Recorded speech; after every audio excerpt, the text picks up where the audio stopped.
કેટલાક રસ્તાઓ માત્ર એક જગ્યાએ નથી લઈ જતા, પણ પોતાની અંદર છુપાયેલા એક નવા સ્વરૂપ સુધી પહોંચાડે છે. ગુજરાતની ધરતી ઉપર ઊભેલો એક એવો પર્વત જે હિમાલય કરતાં પણ પ્રાચીન છે, જેના દરેક પથ્થરમાં ઇતિહાસ વસે છે, દરેક પગથિયામાં ભક્તિ છે અને દરેક શિખરમાં એક અલગ જ શાંતિ વસે છે. આ છે ગિરનાર.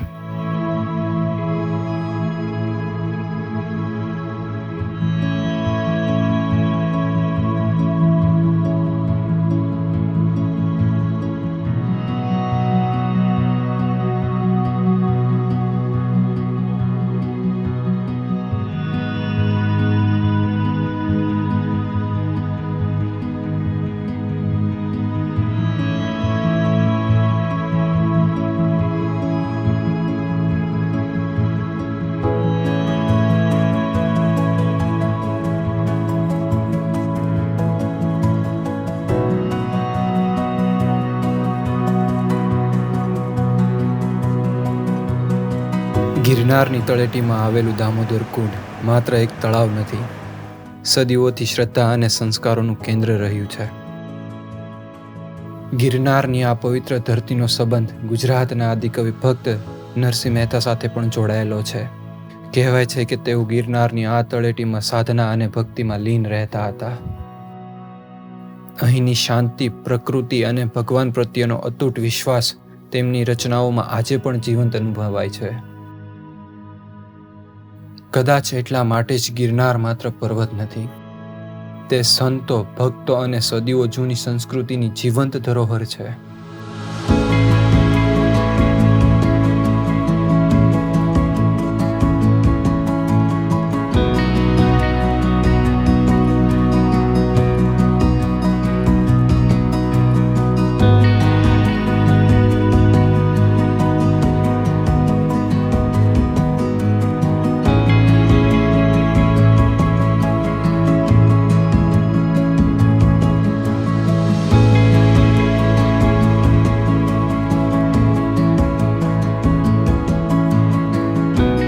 સવારના 6 વાગ્યા છે અને આપણે ગિરનાર ચડવાનો શરૂ કરી દીધો છે.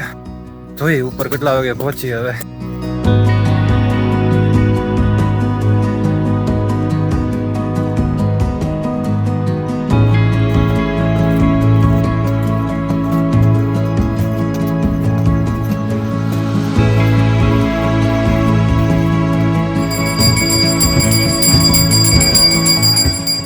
ગિરનારની તળેટીમાં ઊભા રહીને સામે દેખાતા હજારો પગથિયા જાણે એક જ પ્રશ્ન પૂછતા હતા: શું તમે માત્ર શિખર સુધી પહોંચવા આવ્યા છો કે પોતાને ઓળખવા પણ?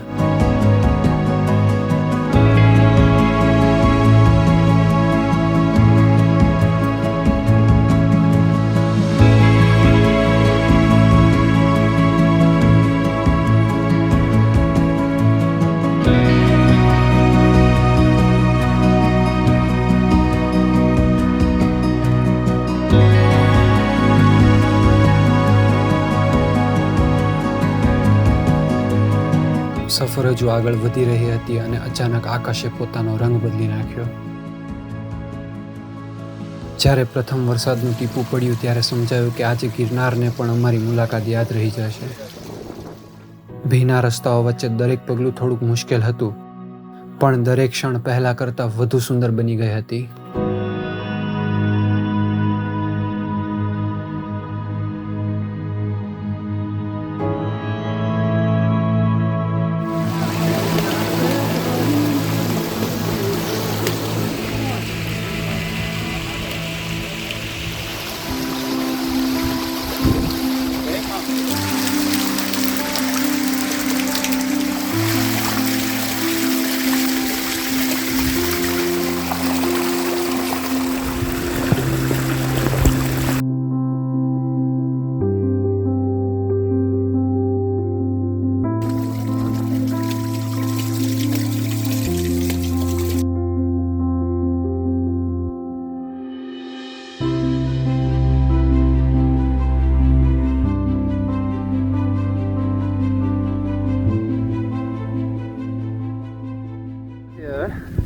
બેયની હવે ભીંગ પડી છે, હવે જોઈએ કેટલે પહોંચી.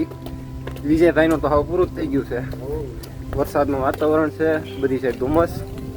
અને ઠંડુ વાતાવરણ છે એટલે કંઈ ગરમી નથી થતી. ઉપર જઈને મળીએ હવે.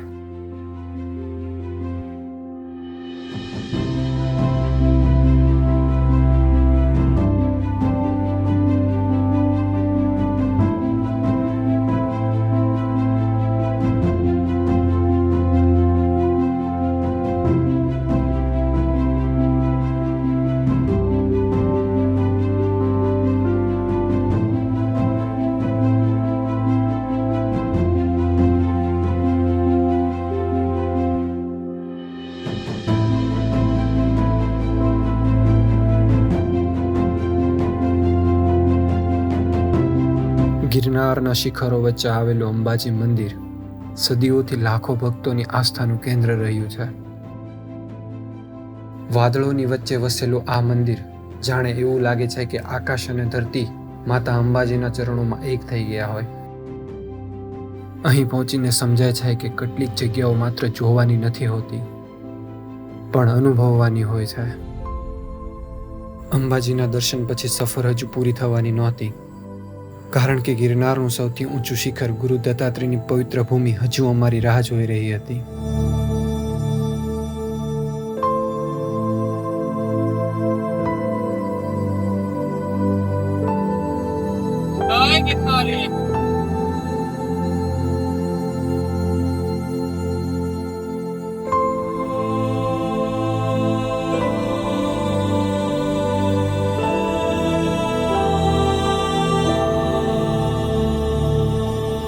સમુદ્ર સપાટીથી આશરે 1117 મીટરની ઊંચાઈ પર આવેલું ગુરુ દત્તાત્રેય શિખર ગિરનાર યાત્રાનું અંતિમ અને સૌથી પવિત્ર સ્થાન માનવામાં આવે છે. કહેવાય છે જ્યાં શ્રદ્ધા સમાપ્ત થાય છે ત્યાંથી કૃપાની શરૂઆત થાય. ગુરુ દત્તાત્રેયનું આ શિખર એ જ અનુભૂતિ કરાવે છે. હજારો વર્ષોથી ભક્તો આ શિખર સુધી પહોંચીને ગુરુ દત્તાત્રેયના ચરણોમાં નમન કરે છે. તારો રે બરો મને ભારી ભારી રહેવો ગરવો દાતાર ગિરનારી રે બાવો બાવા ગિરનારી ગિરનારી રે બાવો બાવા ગિરનારી તારો રે બરો મને ભારી દેવો ગરવો દાતાર ગિરનારી રે બાવો ગિરનારી ગિરનારી રે બાવો બાવા ગિરનારી. ગિરનારની આ સફર અહીં પૂરી થાય છે પણ અહીંથી મળેલો અનુભવ જીવનભર સાથ રહે છે. કદાચ એટલા માટે જ લોકો ગિરનાર પર માત્ર એક વખત નથી આવતા, તેઓ વારંવાર પાછા ફરે છે, કારણ કે કેટલીક જગ્યાઓ દિલમાં ઘર બનાવી લે છે. તેથી હું હતો સાગર અને ફરી મળીશું ગુજરાતની એક નવી કહાની સાથે. જય ગિરનારી.